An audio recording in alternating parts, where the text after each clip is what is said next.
porque Dios se había comprometido a través de esa arca del pacto manifestar su presencia. De tal manera, hermanos, que cuando se ofrecían sacrificios, cuando estaba el sumo sacerdote allí adorando, los que estaban de fuera veían cómo había columna de fuego sobre el tabernáculo, hermanos. Es decir, manifestación de la gloria de Dios. Y miren, era tan fuerte esta idea que los filisteos en una ocasión se quisieron robar el arca. De hecho, se la robaron pensando que de esa manera ahora Dios estaría de su lado.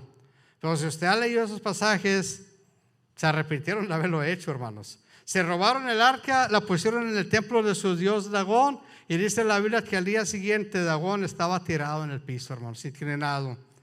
Lo enderezaron otra vez y volvió a pasar, pero hasta que llegó un momento en que estaba destruido, hermanos, porque estaba delante de la presencia del Señor. Sufrieron de plagas, sufrieron de juicio, devolvieron el arca arrepentidos, porque ellos no sabían con lo que se estaban metiendo, hermanos. Ellos pensaban que era una especie de fuente de poder. Si Dios está con ellos es porque tienen el arca. Entonces si les quito el arca, ahora Dios va a estar conmigo. Pero Dios siempre ha estado con su pueblo, hermanos. Dios tiene pacto con su pueblo.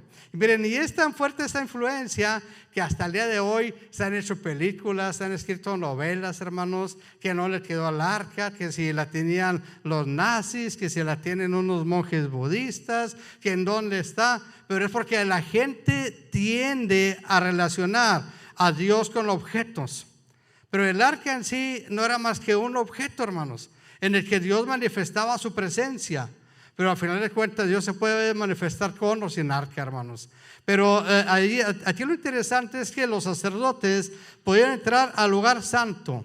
Pero después de esa división donde estaba el arca, que era el lugar santísimo, solamente el sumo sacerdote podía entrar. Y esto lo hacía una vez por año, hermanos. Y dice la tradición, las tradiciones hebreas de los judíos en algunos escritos, que había una costumbre, hermanos, de amarrarle un cordón en el pie al sacerdote, al sumo sacerdote, porque si él no se había purificado a sí mismo, si no había pedido perdón por sus pecados y entraba al lugar santísimo con pecado, en ese momento moría. Porque nadie con pecado podía entrar a la presencia del Señor. La Biblia dice que cuando Jesús estaba muriendo en la cruz del Calvario, ¿se acuerdan lo que pasó con ese velo? Porque ese velo se rasgó, hermanos, se abrió. Jesús no solamente entró tras el velo del lugar santísimo, dice Hebreos, traspasó los cielos. Es decir, traspasa todo, hermanos, está en la presencia del Señor. Por eso es que Jesús es superior a Moisés, que trajo la ley. Jesús es superior a Abraham, que estableció el pacto. Jesús es superior a Adán, hermanos, porque aunque Adán fue el primer ser humano, por medio de Adán entra el pecado, pero por medio de Cristo entra la salvación, hermanos. Jesús es superior al sacerdocio de Aarón. Incluso, hermanos, hay otro pasaje también en Hebreos donde se menciona el sacerdocio de Melquisedec. Melquisedec era un personaje misterioso que nos habla de que era eterno. Pero si así dice Hebreos, que no tenía principio de generación ni final de generación, es porque era una manifestación divina, hermanos. Es lo que en términos teológicos le llaman una teofanía. Melquisedec fue una manifestación de Jesús en el Antiguo Testamento. Por eso es que dice que Abraham le entregó a Melquisedec los diezmos de todo. Abraham era el patriarca, pero Abraham reconoció que Melquisedec tenía autoridad espiritual. Pues dice el autor de los Hebreos, humano, sino según el orden de Melquisedec, que es un sacerdocio divino. Teniendo esto como un marco de referencia, nos dice este pasaje que Jesús es el que traspasó los cielos como un gran sumo sacerdote, pero después nos exhorta a retener nuestra profesión. ¿Sabe qué es la profesión? No está hablando de una carrera. Usted puede ser maestro, puede ser ingeniero, puede ser mecánico, puede ser lo que sea, y esa es su profesión. Pero aquí está hablando de la profesión de fe, de la declaración de fe, donde usted se considera a sí mismo como a alguien que le ha entregado su vida a Cristo. Eso se convierte en un acto, hermanos, en el cual usted se mantiene firme, creyendo que Jesús también se mantiene firme en sus promesas. Y aquí es donde vemos algo que algunos lo podría confundir, porque dice, retengamos nuestra profesión. Y yo al otro podría decir, no, pero entonces esa es una obra humana. La Biblia dice que el que perseverara hasta el fin sería salvo. Retener nuestra profesión es perseverar, hermanos. Mantenernos firmes en el Señor. Puede haber pruebas, puede haber luchas, puede haber dificultades, incluso podría haber tropiezos, hermanos. Podría ser que de repente cayéramos en el error, hermanos. Porque la palabra es clara cuando dice que perseveremos. Y aquí no lo está diciendo de otra manera. Retengamos nuestra profesión. Retén tu fe, retén tus convicciones, retén tu posición delante de Dios. Y también están entre el pueblo de Dios, se comportan como hijos de Dios. Pero si están entre el mundo, se comportan también como el mundo. Y eso es algo, hermanos, que nos estorbaría espiritualmente hablando. Retener nuestra profesión implica, hermanos, mantenernos fieles al Señor Jesús, mantenernos fieles a sus promesas, mantenernos fieles a su palabra. Y si usted se fija, después dice algo bien interesante, y esto a mí me encanta. Desde que yo lo leí hace años, hermanos, me emociona pensar que Jesús es alguien que entiende nuestras debilidades. Dice el versículo 15, porque no tenemos un sumo sacerdote que no pueda compadecerse de nuestras debilidades, sino uno que fue tentado en todo, según nuestra semejanza, pero sin pecado. ¿Sabe que muchos cristianos se quejan de que no pueden ser cristianos porque es bien difícil? Es bien difícil ser cristiano, dicen ellos. Humanamente hablando es difícil. Jesús nunca dijo que iba a ser fácil. Y saben una cosa, ahí está siempre Satanás recordándonos lo difícil que es ser cristiano. Y luego nos llega a convencer, si es tan difícil, ¿para qué lo intentas? Al final de cuentas, si vas a hacerlo, lo vas a hacer. Y si no, pues ya, resígnate. Tú no naciste para eso. Y si nos dejamos engañar, llegamos a creer entonces que no se puede seguir a Cristo. Pero este pasaje en el versículo 15 nos muestra, hermanos, nos muestra que es posible porque Cristo mismo nos lo mostró. Si le cambian ahí en la pantalla el versículo 15 estaría mejor. Allá Luis, Eduardo, los que están ahí atrás, por favor. Versículo 15, ese versículo que sigue, hermanos. La idea en sí de Jesús como alguien que te puede entender, que puede comprenderte. No hay nada más difícil para una persona que sentirse incomprendido, hermanos. Y a veces cuando pensamos espiritualmente hablando, o cuando pensamos en Dios, hermanos, o cuando pensamos en nuestra relación con Dios, a veces creemos que Dios está ya muy lejos. Y sí, Él es real, pero Él está ya en sus asuntos. Él está ya cuidando a lo mejor el control del universo. Y yo estoy aquí con mis problemas, estoy aquí solo, estoy aquí necesitado. Y cómo molestar a un Dios que está bien ocupado cuidando todo el universo. Pero eso nos hace pensar en un Dios chiquito, hermanos. Y Dios no es así. Dios es todopoderoso y puede cuidar y controlar todo el universo y puede atender a los casi 8 billones de personas que hay en el mundo, hermanos. Pero no te descuida a ti. No te descuida a ti. Está pendiente de tus necesidades, de tus angustias, de tus temores. Dice que se compadece de nosotros. Dice, tenemos un sumo sacerdote que sí se compadece, no uno que no puede compadecerse de nuestras debilidades. Y luego después dice, porque Él mismo fue tentado en todo, pero sin pecado. Si usted analiza Mateo 4, donde se habla de la tentación de Jesús, se va a dar cuenta que Jesús fue tentado en su mente, en su carne y en su ego, hermanos. Es decir, la tentación a la que se sometió el Señor Jesús tiene que ver con todo lo mismo que nosotros podríamos tener. Claro, diferentes situaciones, diferentes contextos, pero al final de cuentas son tentaciones. Ahora, yo le quiero aclarar una cosa. Una tentación no es sinónimo de que usted ande mal, no. Al contrario, es un sinónimo de que a lo mejor anda tan bien que el enemigo lo quiere tumbar. Porque la tentación es una trampa, hermanos. Es una trampa del tentador. El tentador es Satanás. El Señor permite pruebas en nuestras vidas y las pruebas son para crecer. Pero la tentación son para madurar, hermanos. Las tentaciones las usa el Señor para madurar nuestra fe. Porque cuando somos capaces de vencer, hemos crecido, hemos madurado. Por otro lado, hermanos, el hecho de que Jesús mismo haya sido tentado en este versículo, pero sin pecado, nos muestra que se puede resistir a la tentación. Jesucristo habló de eso en varias ocasiones. Jesucristo nos enseñó, por ejemplo, en la oración modelo, la oración del Padre Nuestro, nos enseñó a pedir que fuéramos librados de la tentación, que no nos dejara caer en tentación. Pero por un lado, hermanos, está la idea de Jesús como un sumo sacerdote que al mismo tiempo estuvo de este lado.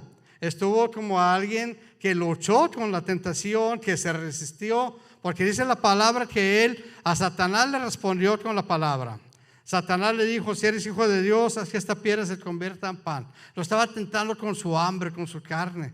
Y Jesús le respondió diciendo que no que no solamente de pan viviría el hombre, sino de toda la palabra que sale de la boca del Señor. Y así cada tentación Jesús se la responde con la palabra. ¿Cuáles son nuestras luchas? A lo mejor sus luchas son diferentes a las mías. A lo mejor lo que para uno es una tentación, para otro no lo es. Pero Jesús puede atender a uno y puede atender a otro. Jesús puede comprender a uno y puede comprender al otro. Porque Jesús conoce nuestra naturaleza humana, hermanos. Y Él ha prometido estar con nosotros todos los días hasta el fin del mundo. Fíjense cuando dice esta frase: fue tentado en todo según nuestra semejanza. Alguien puede decir: bueno, pero ¿la semejanza de quién? Porque fulanito es muy diferente a sutanito. Y sutanito es muy diferente a merenganito. Y así le pone todo lo demás. Siendo diferentes todos, teniendo diferentes luchas, diferentes necesidades, el Señor nos conoce a cada uno de nosotros. Y se compadece de cada uno de nosotros. Pero ¿sabe cuál es la idea de este versículo? Que nos comprende, hermanos. Jesús entiende nuestra lucha. Él mismo pasó por eso y dice la palabra que aprendió obediencia, hermanos. Aprendió obediencia y por eso es que fue exaltado hasta lo sumo y se le dio un nombre que es sobre todo nombre.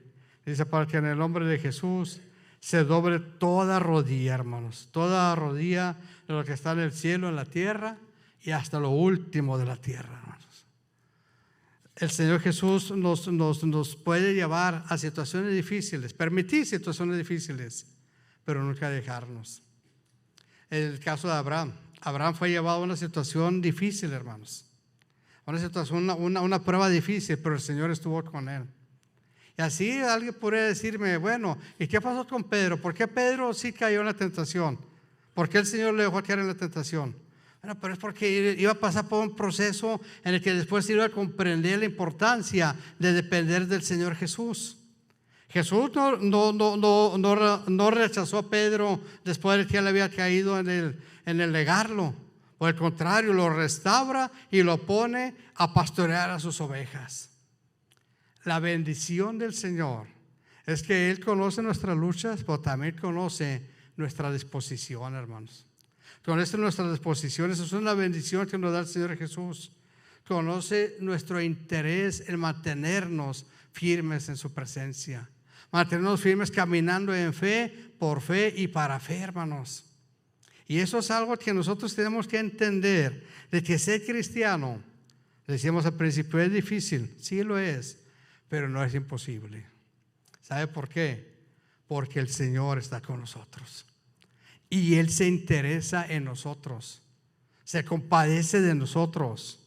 Nos entiende, hermanos. Por eso mismo, dice el versículo 16, acerquémonos pues confiadamente al trono de la gracia. ¿Para qué? Para alcanzar misericordia y hallar gracia para el oportuno socorro.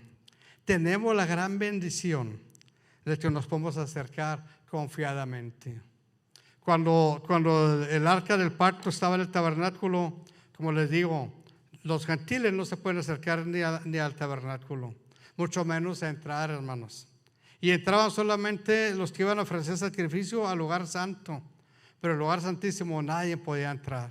¿Se acuerda usted cuando Dios manifestaba su gloria, que ni siquiera se pueden acercar al monte Sinaí porque Dios estaba manifestando ahí su gloria?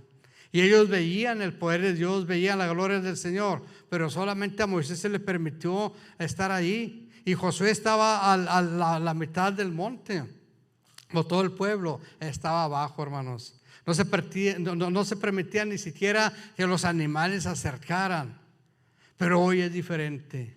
Hoy, en la gracia de Dios, el Señor nos invita a acercarnos y dice confiadamente. Acercarnos confiadamente implica saber que no vas a ser rechazado, saber que el Señor no te va a cerrar la puerta. Hay tanta gente, hermanos, que vive sin fe, sin esperanza, y no se acerca a Dios porque creen que Dios no los ama, creen que Dios los condena, que Dios los va a rechazar, creen que Dios les va a poner una barrera. Esa barrera la rompió Jesucristo y podemos acercarnos confiadamente. Pero ¿sabe cuál es el problema? Que se me hace más grave. Es que esto mismo que le pasa a gente del mundo, a veces le pasa también a la gente de la iglesia. Cristianos que no han comprendido que la gracia de Dios se manifiesta para quitar toda barrera y que podamos acercarnos confiadamente a la presencia del Señor y decir: mira, Señor, tú sabes cómo soy, tú me conoces, sabes en qué área de mi vida batallo, sabes que lucho mucho con esto otro, pero sabes también que te amo y que quiero seguirte y que quiero mantenerme cerca de ti, cerca de tu presencia.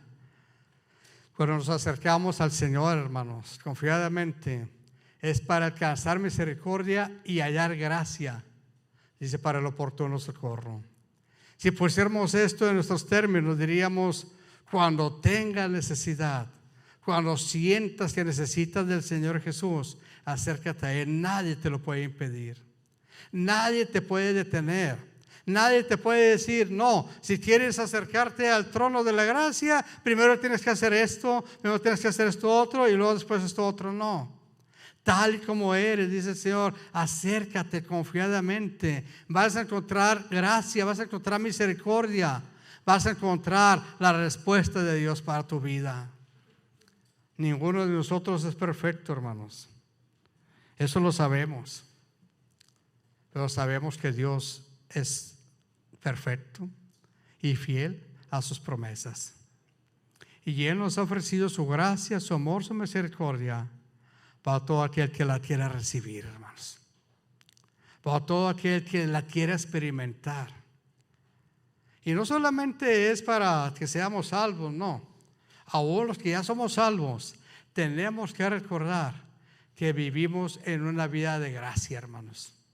Si tenemos bendiciones por su gracia, si tenemos provisiones por su gracia, es más, si tenemos vida, hermanos, es solamente por su gracia, por su amor, por su misericordia. Todo lo que hemos recibido lo recibimos por su gracia. Usted podría esforzarse y usted podría decir: no, pero a mí me ha costado todo esto que tengo. Pues a lo mejor en cierto sentido sí, pero ¿quién le ha dado la capacidad de esforzarse? ¿Quién le ha dado la oportunidad de obtenerlo? Todo proviene de Dios, hermano.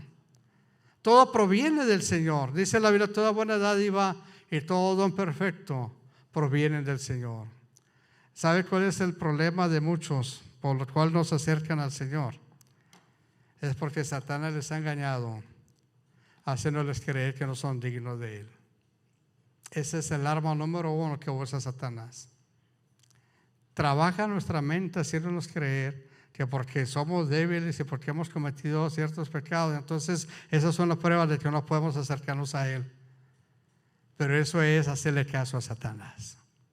Hacerle caso al Señor es: todo aquel que pecare, si confiesa su pecado, el Señor lo perdonará, le limpiará y lo restaurará. Esa es la promesa del Señor.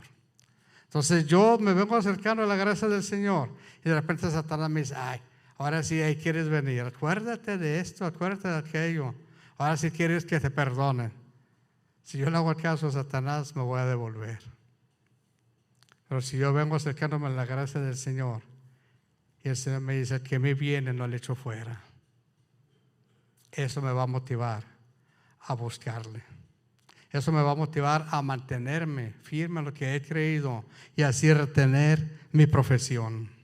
Yo quiero invitarle, hermano, a que cualquiera que sea su situación, cualquiera que sea la situación de cada uno de los que estamos aquí o cada uno de los que están recibiendo el mensaje por internet, que consideremos que el Señor nos invita a acercarnos. Nos invita a acercarnos a su trono para encontrar gracia y misericordia. A lo mejor alguno podría haber sido atacado por Satanás, haciéndole creer que no puede acercarse a Él. Porque Satanás también usa versículos bíblicos, como lo hizo con el Señor Jesús. La tentación de Jesús, Satanás usó, entre comillas, la palabra, hermanos. Cuando Satanás tentó a Eva, también usó lo que Dios había dicho, pero lo hizo también entre comillas. Es decir, usa medias verdades y medias mentiras. Porque al final de cuentas, la intención del tentador es engañarnos. Pero tenemos la gran ventaja de creer en la promesa del Señor. Y el Señor nos invita a acercarnos. Acercémonos pues confiadamente para hallar misericordia y hallar gracia para el oportuno socorro. ¿Tienes necesidad del Señor? Acércate a Él. ¿Le has fallado? Acércate a Él. ¿Tienes duda? Acércate a Él. ¿Te sientes débil espiritualmente hablando? Acércate a Él. Y deja que el Señor te ofrezca su gracia, su misericordia y que restaure lo que tenga que ser restaurado. Yo quiero invitarle a que oremos. Y quiero invitarle a que cada uno de nosotros decidamos acercarnos al Señor. Tomemos esta decisión de acercarnos a su presencia día con día. Si el Señor nos permitió el día de hoy, que sea un día para vivirlo más cerca de Él. Y si nos permite el día de mañana, que sea para vivirlo más cerca de Él. Y así sucesivamente, hermanos, hasta que podamos decir que nuestra comunión con el Señor Jesús es una comunión viva, preciosa. El Señor le interesa eso. Por eso es que nos invita: acércate, acércate. Vas a encontrar gracia, vas a encontrar misericordia. Y eso no tiene nada que ver con el arca, ni con el templo, ni con un lugar específico. Eso tiene que ver con tu corazón. Eso tiene que ver con que le des a Jesús el lugar que merece en tu vida, como Rey de Reyes y Señor de Señores. Vamos a orar. Yo le invito a que, si es su decisión, en esta hora le diga: Señor, quiero caminar más cerca de ti. Quiero caminar hacia ti y vivir con esta comunión cada vez más y más fuerte contigo. Padre, en el nombre de Jesús te doy gracias, porque sé que tu palabra no va a volver vacía. Te ruego que tu Espíritu Santo ministre a cada uno de los que estamos aquí. Seguramente más de uno de los que aquí estamos, o de los que lo reciben por internet, necesitamos acercarnos a ti. Perdónanos, Señor, porque algunas veces hemos creído que podemos seguirte de lejos. Algunas veces hemos creído que podemos seguirte solamente como simpatizantes y hemos hecho a un lado el compromiso de seguirte como discípulos. Te ruego que tu Espíritu Santo nos ministre, que permitas que esta palabra que hemos recibido dé fruto a 100 por 1 y que sea tu Espíritu mismo el que nos invite a acercarnos a ti, a mantenernos cerca de ti, a vivir para ti y a vivir por ti.